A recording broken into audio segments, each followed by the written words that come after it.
నెల్లూరు జిల్లా మరిపాడు మండల కేంద్రంలోని ఆత్మకూరు ఎమ్మెల్యే మేకపాటి విక్రమరెడ్డి విజయభవ యాత్రను మంగళవారం నిర్వహించారు. ఈ సందర్భంగా ఆయనకు స్థానిక వైసీపీ నాయకులు బైక్ ర్యాలీ నిర్వహించి స్వాగతం పలికారు.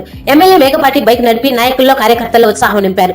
ఎమ్మెల్యే మేకపాటి ముందుగా దివంగత మహానేత డాక్టర్ వైఎస్ రాజశేఖర రెడ్డి విగ్రహానికి పూలమాలలు వేసి కార్యక్రమాన్ని ప్రారంభించారు. అనంతరం స్థానిక ఆంజనేయ స్వామి ఆలయంలో ప్రత్యేక పూజలు నిర్వహించి ఆయన ప్రతి ఒక్కరిని ఆప్యాయంగా పలకరిస్తూ సాగిన ఎమ్మెల్యే మేకపాటి విజయభవ యాత్ర మహిళలతో ముఖాముఖిగా మాట్లాడారు. మరిపాడులో నూతనంగా నిర్మించిన బస్ షెల్టర్ నిర్మాణాన్ని ప్రారంభించిన ఎమ్మెల్యే మేకపాటి విక్రమరెడ్డి 35 లక్షలతో నిర్మించిన సచివాలయ భవనం, 20.80 లక్షలతో నిర్మాణం పూర్తి చేసుకున్న రైతు భరోసా కేంద్రం, 17.67 కోట్లతో నిర్మాణం పూర్తి చేసుకున్న విలేజ్ హెల్త్ క్లినిక్ తో నిర్మించిన మిల్కింగ్ చిల్లింగ్ సెంటర్ నిర్మాణాలు పూర్తి కావడంతో ప్రారంభోత్సవాలు నిర్వహించారు. ఈ కార్యక్రమంలో ఎంపీపీ గంగవరపు లక్ష్మీ శ్రీనివాస్ నాయుడు, మండల convener Borra Venkata Subbareddy, Bhimavaram society chairman Somala Madhavareddy, Marripadu JACS convener Siddham Reddy Mohan Reddy మరియు ఎంపీటీసీలు, సర్పంచులు, వైసీపీ నాయకులు, కార్యకర్తలు, అభిమానులు, స్థానిక ప్రజలు తదితరులు పాల్గొన్నారు.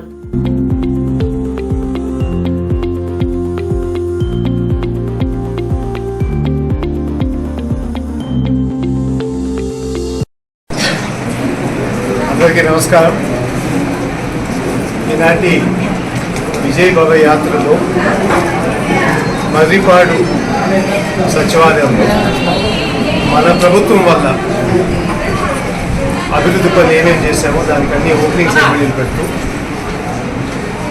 గత 5 సంవత్సరాల్లో ఈ గ్రామానికి మన ప్రభుత్వం ద్వారా ఏమేమి జరిగాయి, వెల్ఫేర్ స్కీమ్స్ కానీ,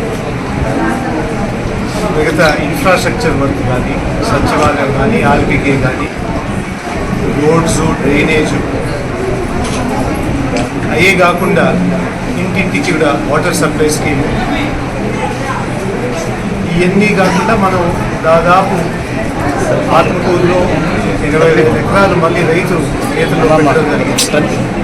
ఈ గ్రామానికి సంబంధిస్తే దాదాపు 125 ఎకరాలు చుక్కల భూమి కానీ, నోషనల్ ఖాతా వల్ల కానీ, సాదా బైనామా వల్ల కానీ రకరకాలుగా రైతుల చేతిలో పొలం ఉన్నా కానీ వాళ్ళ పేరుతో లేకుండా పోవడం పరిస్థితులు. ఈ గత 2 సంవత్సరాలు మన ప్రభుత్వం తీసుకున్న చర్యల వల్ల మిగతా ఇబ్బందులు ఏమేమి చూసిన తర్వాత ఈ గ్రామంలో కూడా దాదాపు ఒక 125 ఎకరాలు మళ్ళీ రైతు చేతుల్లో పెట్టుకుంటారు. ఇవన్నీ కార్యక్రమాలు ప్రజలకు తెలియపరుస్తూ రాబోయే ఎలక్షన్లో మళ్ళీ దీవెనలు అడుగుతూ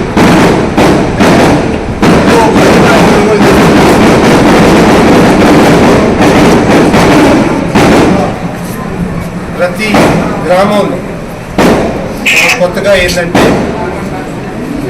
వచ్చే 5 సంవత్సరాల్లో ప్రభుత్వం ద్వారా ఏం చేయబోతున్నాం అంటే గ్రామ మేనిఫెస్టో కూడా తయారు చేస్తాం. గ్రామంలోనే మన సచివాలయం దగ్గర ఒక బోర్డు, నోటీస్ బోర్డు లాగా పెడుతున్నాం. మనం ఏమేమి హామీ చెప్తున్నాం అంటే మన ముఖ్యమంత్రి గారు పోయిన టర్మ్లో ఏ విధంగా ఆయన చెప్పిందంతా అమలు చేశారు కాబట్టి మనం కూడా రాబోయే రోజుల్లో ఈ గ్రామానికి ఏం చేయబోతాం అనేది చెప్తూ ఈ గ్రామం దగ్గర పెట్టి తప్పకుండా వాళ్ళకి ఇచ్చిన హామీలని అమలు చేస్తామని చెప్పి ఈరోజు మీరు ఈ యాత్రలో తెలియపరుస్తున్నారు. ముఖ్యంగా ముఖ్యమంత్రి గారు కోరినట్టు 175 స్థానాలకి 175 స్థానాలు, దాంట్లో ఆత్మకూరులో ఒక భాగంగా తప్పకుండా టాప్ 10లో వచ్చేటట్టు మనం అందరం ఆయనకి కానుకిస్తామని చెప్పి మీ ద్వారా తెలియపరుస్తున్నారు. అపోజిషన్ పార్టీలు ఇంకా వాళ్ళు ఏ విధంగా పోట్లాడేది ఇంకా డిసైడ్ కూడా చేసుకోలేదు. వాళ్ళు ఎప్పుడైనా రంగంలో దిగడానికి ఇంకా ఏ విధంగా ఎదుర్కోవాలనేది ఇంకా నిర్ణయం తీసుకోలేకపోతున్నారు.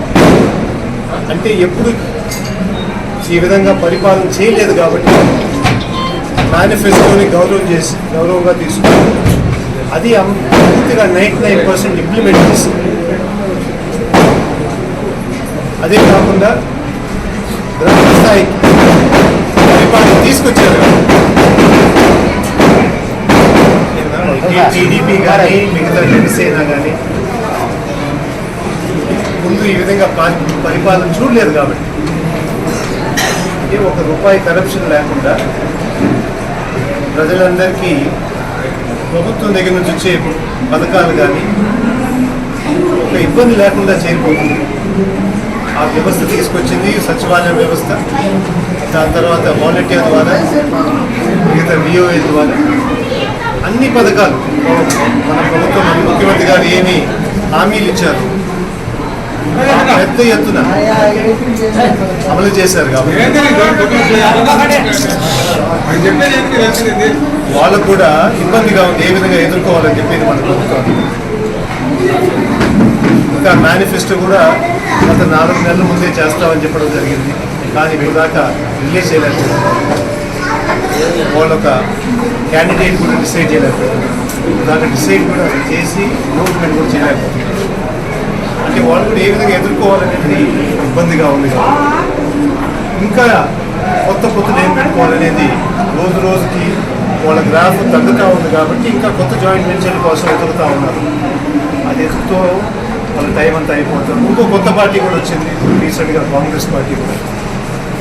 కాంగ్రెస్ పార్టీ వచ్చి 10 సంవత్సరాల ముందర ఈ ఆంధ్రప్రదేశ్ ఏ విధంగా డివైడ్ చేసి మొండి చేతులతో మనందరిని పంపించేసి ఆ రోజు ఇచ్చిన హామీ ఏంటి స్పెషల్ స్టేటస్ అనేది ఆ రోజు పార్లమెంట్లో అది పెట్టకుండా 10 సంవత్సరాల తర్వాత మళ్ళీ మనకి ఇప్పుడు వచ్చి కొత్తగా ప్రచారం చేస్తాం, మేము కూడా ఇస్తాము, మా వల్లే అవుతుంది.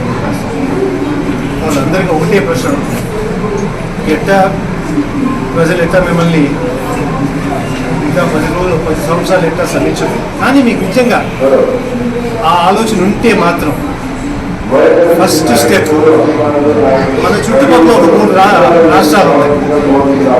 తమిళనాడు, కర్ణాటక, తెలంగాణ.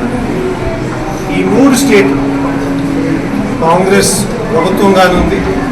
కానీ వాళ్ళు సపోర్ట్ చేసే ప్రభుత్వం అయినా ఉంది.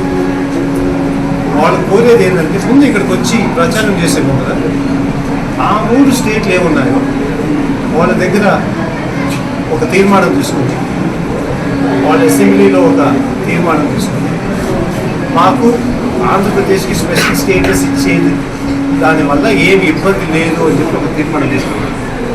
అంటే సపోర్ట్ చేసిందంటే ఆ సపోర్ట్ ఫస్ట్ తీసుకొచ్చిన తర్వాత ఇక్కడికి వచ్చి ఏమన్నా ప్రచారం. ఎందుకంటే మీరు ఆ రోజు ఇచ్చేటప్పుడు సింపుల్గా ఒక పాయింట్ అక్కడ రాసేసి ఉంటే, లా ఎనాక్ట్ చేసి ఉంటే ఈ పార్టీకి మాకు ఈరోజు ఇంత ఇబ్బంది ఉండేది కాదని చెప్పేసి ప్రజలందరికీ తెలుసు. ఇప్పుడు మళ్ళీ వస్తున్నారు కాబట్టి ఆ ఒక్క చిన్న పని చేసి దాని తర్వాత మీరు ప్రచారం కాదని చెప్పి